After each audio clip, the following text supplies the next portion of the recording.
It was a pleasant morning on the island of Sodor, and Douglas had just arrived at Alsbury with a goods train. He looked over at Bert while he shunted his trucks. "You look a wee bit worried, Bert. Have you got something on your mind?" "You know how our railway runs by some farms, up near Alsdale?" "Aye. Don't you usually bring the sheep fleeces and produce down from them? It's usually about this time of year, isn't it?" "Yes, that's why I'm worried. I overheard one of the farmers at Farquhar Road yesterday. He was saying that he was getting his harvest in, but we haven't seen any of it. In fact, we haven't seen any shipments of fresh produce at all. I'm worried they may be sending it by lorry this year." A puzzled look crossed Douglas's face. "But surely, you've not given them any cause for complaint?" "No, none that I can think of," replied Bert.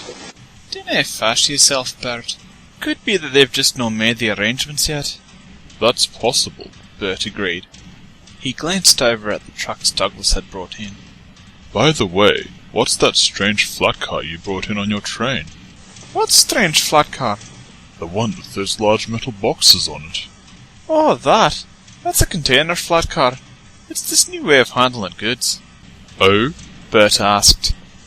"Aye, the containers are loaded and brought to the railway by lorry. We engines then take 'em on our flat cars. 'Tis mostly on the mainland, although we do get one down the branches every now and then."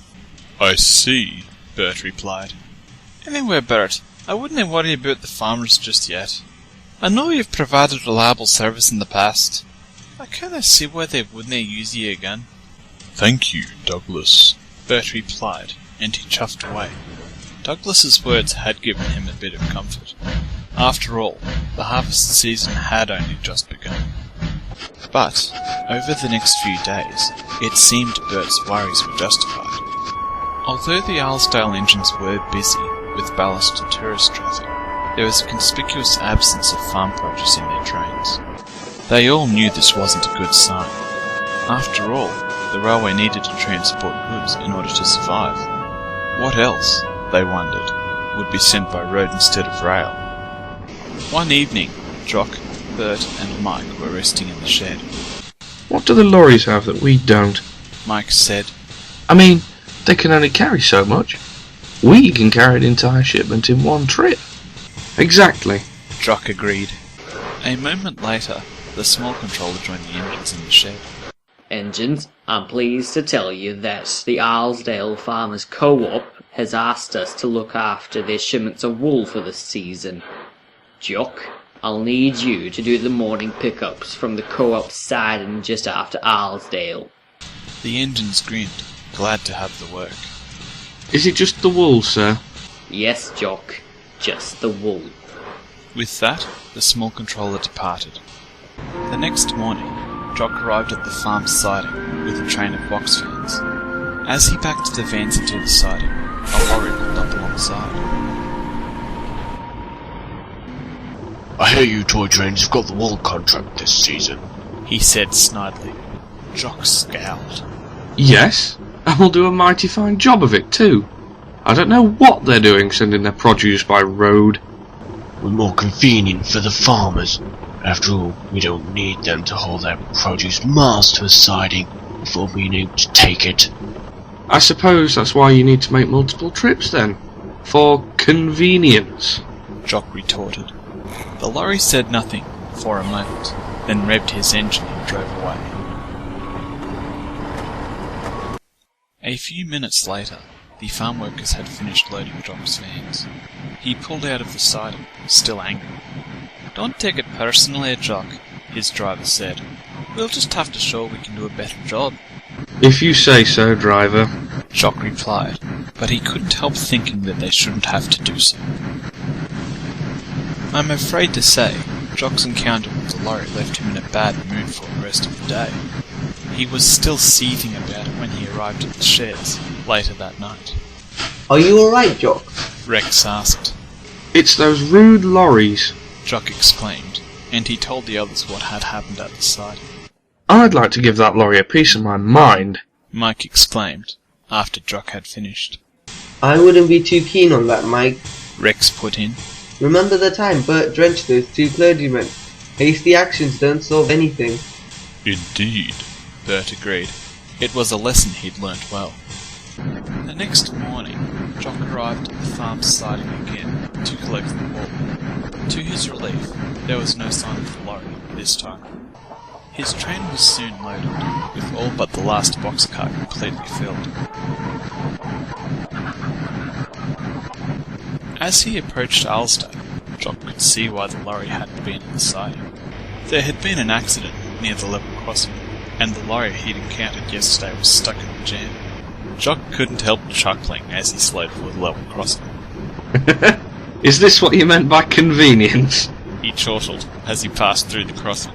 The lorry didn't reply. Just as Jock was about to clear the crossing, the lorry honked his horn. Wait! Jock's driver braked, and the little engine came to a halt. What do you want? I've got fresh fruit and vegetables loaded. They need to get through, or they won't be fresh when they reach the greengrocer's. And? Jock asked. Do you have any space in your vans? Jock didn't reply immediately. He was tempted to leave the lorry in his predicament, but thought better of it.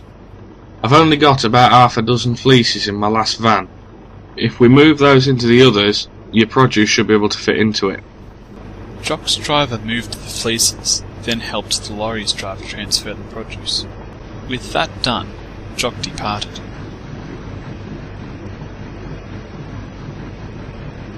Further down the line, Bert was waiting in a passing siding.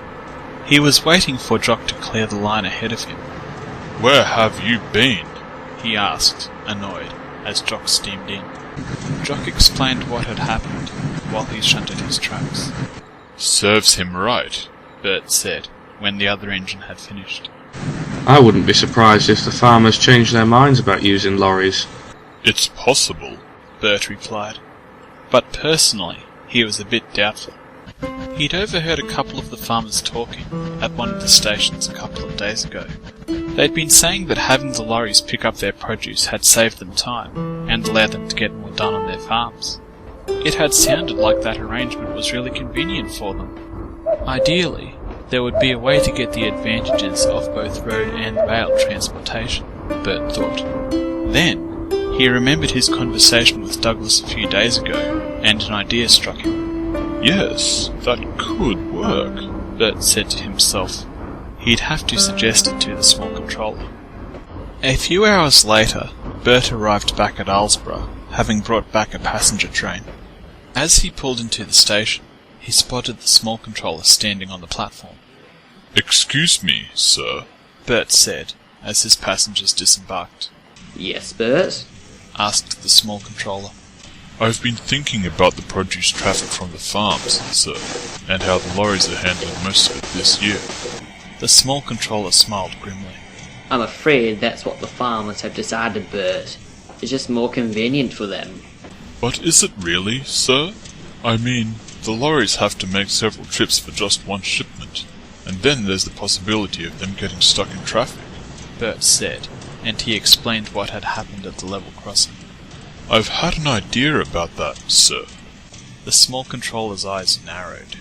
Go on.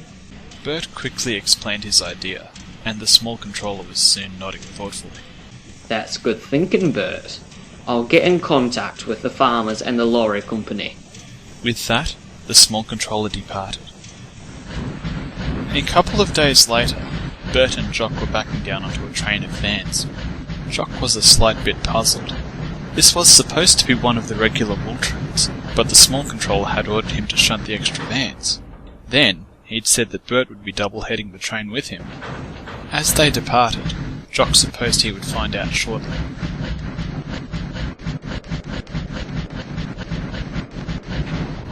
He was still burning with curiosity as they approached the siding. Much to his surprise, he saw a queue of lorries waiting to be unloaded. What's going on? The lorries are bringing us the fresh produce to take down to the Northwest Railway. Making shorter trips means that they can do more runs to the farms. So they can move it quicker with our help. Exactly. It's just like those shipping containers Douglas told me about. Before Jock could reply, the lorry at the head of the queue spoke up. It was the same lorry who'd teased Jock a few days ago. I guess I owe you an apology, Jock. Thanks for helping me out when I was stuck in that traffic jam. Don't mention it. After all, teamwork's always the better option. Both engines and the lorry grinned. About 10 minutes later, all of the vans had been loaded, and the engines departed. Bert couldn't help grinning as they pulled away. As Jock had said, teamwork was always the better option.